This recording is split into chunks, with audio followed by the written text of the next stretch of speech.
আপনাদের সকলকে স্বাগত জানাই রশ্মির রান্নাঘরে। এখন আমরা শিখে নেব ভাপা সন্দেশ কিভাবে বানাতে হয়। আর আপনাদেরকে শেখানোর জন্য আমার রান্নাঘরে আসছেন শেফ জয়শ্রী গঙ্গোপাধ্যায়। জয়শ্রীদি, ওয়েলকাম। Thank you Reshmi. আচ্ছা, এটা বানাতে গেলে আমাদের কি কি লাগছে আগে বলে দাও। ভাপা সন্দেশ বানাতে গেলে কি কি লাগছে? ছানা লাগছে, কিশমিশ লাগছে, আমন্ড কুচি লাগছে, গোলাপ জল লাগছে, গুঁড়ো চিনি লাগছে, পেস্তা কুচি লাগছে, একটু এলাচ গুঁড়ো লাগছে। ঠিক আছে, তাহলে আমরা শুরু করি। হ্যাঁ, শুরু করো। তুমি তার আগে একটা কাজ করো, গ্যাসে তুমি একটু কড়াইটা দাও। আচ্ছা, কারণ ভাপবে এই জিনিসটা। আচ্ছা, হ্যাঁ, ভাপা হবে সন্দেশ। আমাদের জলটা একটু ফুটতে থাকুক। তুমি ওখানে 1 কাপ থেকে 2 কাপ মতন, আর আমি ততক্ষণে ছানাটা মাখতে থাকছি। আচ্ছা, এই ছানাটাও না, সন্দেশ করতে গেলে এই ছানাটা না যতটা পারবে তুমি মিহি, মানে ভীষণভাবে ভালো করে ময়ান দিয়ে আমরা যেমন লুচি মাখি ওইরকমভাবে ছানাটা ডলে ডলে মাখতে হবে। আচ্ছা, যাতে ছানাটার কোনো গুঁড়ো না থাকে। আচ্ছা, বেশ মোলায়েম হয় আর কি, মসৃণ মোলায়েম একটা গোলা, মুখে যেন কোনো গুঁড়ো না লাগে। আমি এবার একটু চিনিটা দিয়ে দেবো। জলটা একটু দেখে নাও না, আর লাগবে? জল আর লাগবে না, কারণ জলটা আবার বেশি হয়ে গেলে তোমার পাত্রে ঢুকে যাওয়ার চান্স থাকে। কি দিতে হবে বলো, আমি দিয়ে দেবো। হ্যাঁ, এবার তুমি একটু পেস্তা কুচিটা দিয়ে দাও, একটু গোলাপ জল দিয়ে দাও, এলাচ গুঁড়ো দিয়ে দাও, অল্প অল্প করে দিতে থাকো। একটু এলাচ গুঁড়ো, কারণ ছানা ছানা গন্ধটা তো থেকেই যায়, না হলে এইগুলো দিয়ে খালি গন্ধটা কাটানো আর কি।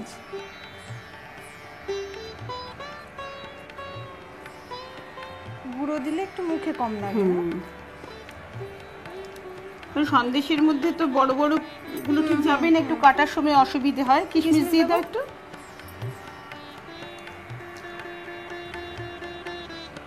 গোলাপ জল দিয়েছো? না, দিচ্ছি। গোলাপ জলটা একটু দিয়ে দাও, একটু গোলাপ জল দিয়ে দাও। এতটা? আরেক চামচ একটু দিয়ে দিতে পারে, পুরোপুরি। হ্যাঁ, আমি এটার মধ্যে যেটা ভাপে বসাবো সেটা তুমি একটু এনে দেবে। দিচ্ছি। এটাতে বসাবো তো? এটাতে বসাবো। তোমার এখানে কি একটু ঘি আছে? দেখো তো, ঘি একটু গ্রেস করে দাও। এটা দাঁড়াও,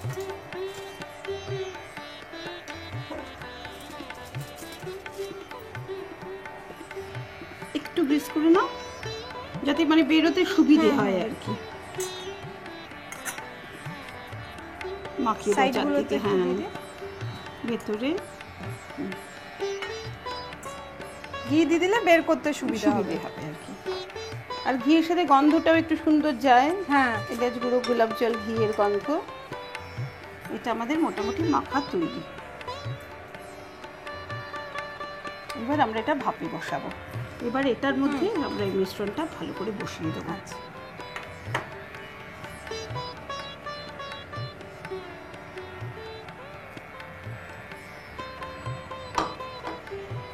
এমনি সন্দেশ তো ধর আমরা প্রায় করে খাই বা দোকান থেকে নিয়ে ধরো কিনে খাওয়া হয়। ভাপা সন্দেশটা করলে মনে হয় স্বাদটা একটু আলাদা হয়। তোমার কাছে ফয়েল আছে? হ্যাঁ, আছে। ফয়েল দাও।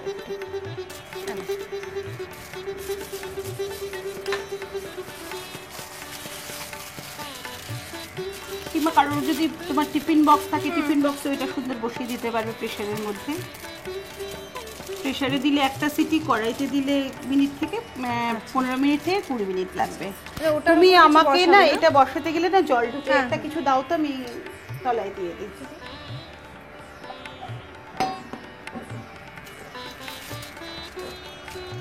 এবার ঢাকনা দাও।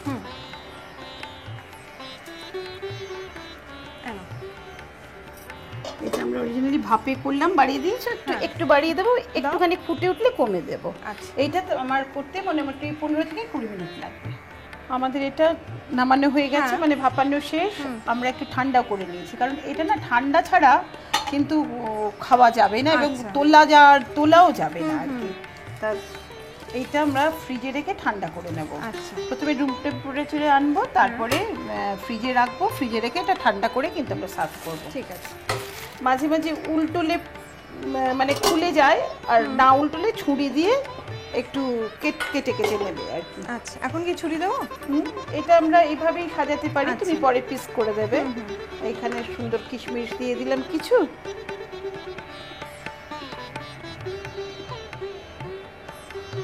এমনি সার্ভ করার সময় ধর এটাকে কেটেও পিস পিস করে সার্ভ করা হ্যাঁ যায়। তা তো করতেই হবে। তুমি আমাকে এটা ছুরি দাও, তাহলে আমি সুন্দর কেকের মতন সার্ভ করে দিচ্ছি। আর এটা তুমি যতটা ঠান্ডা করে খাবে ততটাই কিন্তু ভীষণ ভালো লাগবে খেতে। এমনি ধরো নরমাল টেম্পারেচারে ঠান্ডা হয়ে গেলে একটু কিছুক্ষণ ফ্রিজে রেখে দেওয়া যেতে পারে। তারপরে ফ্রিজে রেখে দেবে। আর এটা করতে খুব সময়ও কিন্তু লাগে না। তোমার এমনি তুমি কড়াইতে যতক্ষণ জল দিয়ে তুমি করবে তখন থেকে মিনিট 15-এর মধ্যে কিন্তু এটা সেট করে যায়। হ্যাঁ, তুমি এবার এইভাবে পিস করো, এইভাবে পিস করে রেখে দাও।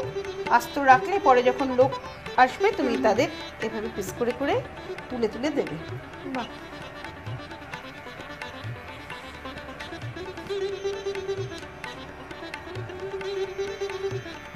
হয়ে গেল তোমার পিস করা। আমাদের তৈরি হয়ে গেল ভাপা সন্দেশ, রেশমির জন্য একদম তৈরি। Thank you. আমরা ভাপা মাছ আর মাংস সচরাচর খেয়ে থাকি, কিন্তু শেষ পাতে মিষ্টি মুখের জন্য এখন আমরা শিখে নিলাম ভাপা সন্দেশ।